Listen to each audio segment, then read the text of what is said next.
Et nous allons parler à présent de la célébration conjointe des Journées mondiales de l'environnement, des forêts, de la biodiversité ou encore de l'océan ici même à Conakry. Ces journées ont été l'occasion de rappeler les enjeux actuels, d'évaluer les efforts en cours et de remobiliser les acteurs pour plus d'impact en matière de lutte contre la dégradation de l'environnement. Mamadou Alpha Baldé. Tirer la sonnette d'alarme, remobiliser les acteurs locaux et internationaux, évaluer les acquis et les actions en cours. La Guinée célèbre les Journées mondiales de l'environnement. L'ensemble des partenaires nationaux et internationaux sont mobilisés aux côtés du gouvernement pour marquer ces journées. Permettez-moi aussi de rappeler que le chef de l'État, le général Mamadi Doumbouya, dans sa vision de promouvoir un développement durable et responsable pour le bien-être des Guinéennes et des Guinéens, a pris la décision courageuse d'interdire par décret l'importation, la production, la distribution et la commercialisation d'emballages et objets plastiques à usage unique.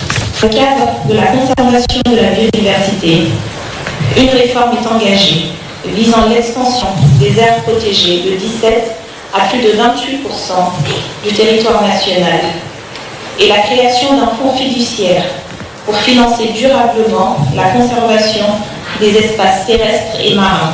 Le ministère de l'Environnement et du Développement durable a initié la mise en place de mécanismes et instruments favorisant la décarbonation et la valorisation de crédits carbone. Les causes de la dégradation de l'environnement par les activités anthropiques sont encore présentes dans le pays et ont des impacts significatifs. Perte de biodiversité, perte du couvert végétal, pollution de l'environnement par les rejets atmosphériques et les déchets, notamment en milieu marin et côtier.